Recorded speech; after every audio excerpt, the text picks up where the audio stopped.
All right, remember we're not doing the ready for this homework. We're just going to do the set and go. So let's start here down towards the bottom of page 8.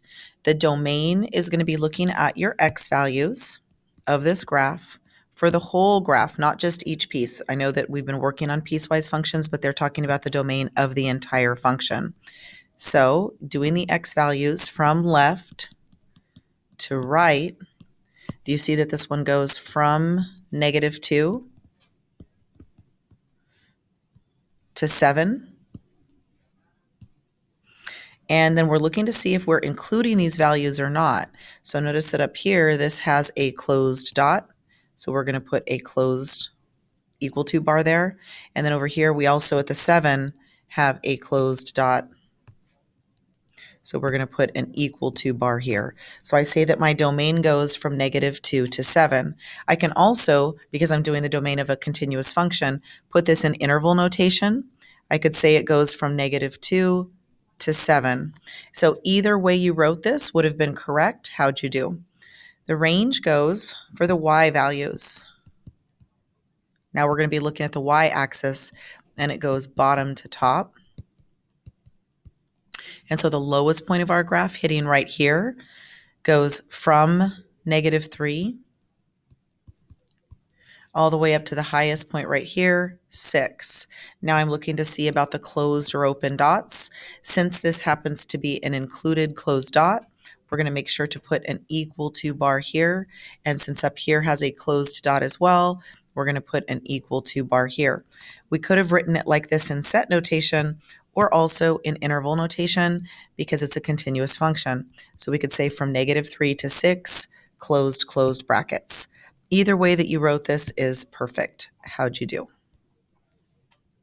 All right, pause the video and try the next one and then see. Domain for this one, x values goes from -1, 2, 3 up to 6. Because it's a closed dot, we do closed equal to bar. Or you could have written it in interval notation from -3 to 6, closed on both ends because of those closed dots. Range goes from bottom to top, so we would say from -2 to 2. Because they're closed dots, we're going to put those equal to bars, or you could have written it in interval notation. Remember that to do a range, it's nice sometimes to get the min and the max because literally that is your range. Now, it uses this graph that we just did for number 14, this one right here in reference here, where it gives you the example of how to write each interval's domain. And so before you do 15 and 16, you have 14 to reference if you need it. But first, I'm going to be looking at this yellow piece on interval 1. I would say, using the x values, that this interval goes from -2 to 0. I'm going to say that I'm going to include that first dot, but not include the second dot on this interval. And then I'm going to start with the next function. Let's call that the pink function. Oops. I'm going to start with the pink function here. And I'm going to say that that one is going from 0, inclusive, up to 4, not included. And then I'm going to include the 4 with the next one. See what I'm doing? Where it's like not included, then included, not included, then included. So we're going to say from 4 up until 6. So from 4 to 6. Now, the 4 we're going to include here. And because the 6 is the end of this function and there is a closed dot, we are also going to include the 6 there at the end. So those are my 3 different intervals. We'll call that the blue section of the line. And then they want you to do the entire domain. So each of those intervals is part of the domain. Now let's do the whole domain. The whole domain goes from the beginning here, -2, until the end here, 6. Because it's a continuous function, we can write the entire domain in interval notation. But if you want to write it the same way the other domains are written, you could say from -2 to 6 in set notation as well. Which way are you liking better, set notation or interval notation? Your answer can't be neither. Okay, pause the video and try the next one and then see how you do. I'm going to call this first piece interval 1 the yellow function. I'm going to say that this one goes using the x values from -5 included up until -2 right here on the x-axis, not included. Pink function is going to be this guy here.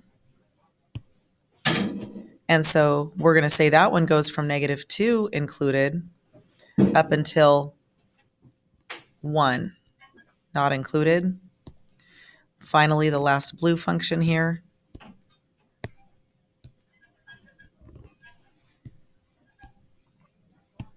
And we're going to say that that one goes from 1 included all the way to 1, 2, 3. And because 3 is at the end of our interval and it has a closed dot, we are going to include the 3. Domain is of the entire function, meaning starting here at the -5 and going all the way to this 3. Both are closed dots. That's how we write that with interval notation since it's a continuous function. But if you want to write it in set notation like the other ones, it would look like that. Which one are you leaning towards? So far, you've only seen continuous piecewise defined functions, but piecewise functions can also be non-continuous or discontinuous. In fact, you've had some real-life experience with one of the non-continuous piecewise functions, and the graph below represents how some teachers calculate grades. Finish filling in the piecewise function and then label the graph with corresponding values. So you know how teachers have different scaling, so they've left it blank and up to you. And so they're saying A, B, C, D, and F. So you know how an A goes from 90. Oh, sorry. Let's get out of the highlight. Goes from 90 up to 100. And a B goes from 80 up to 90. And then a C goes from 70 up to 80.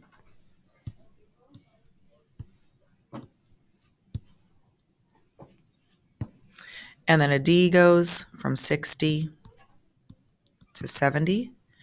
And then an F goes 50, well, from 0 up to 59.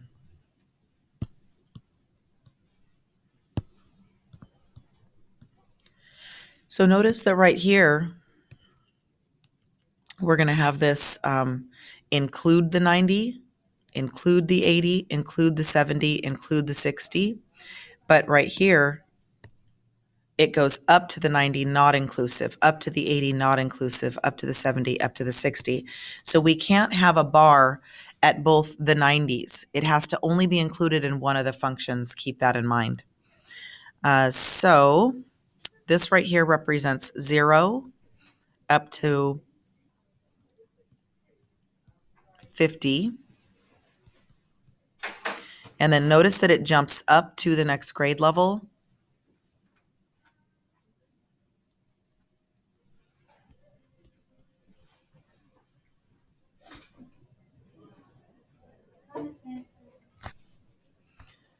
So I'm going like this right here is the D, this right here is the C, this is the B, and this is the A. My numbering's off down here. Hang on a sec. So this would be the 90 to 100, starting here. This is going to be the 80 to 100, starting there. This is going to be the 70. This is going to be the 60. And then this right here represents the 0 to 59 of the F. And so just kind of giving you an idea of a different way of thinking in context-based for the piecewise function. I'm going to pause there and do this last page in a second video. Remember to pause, try it, and then check your answers.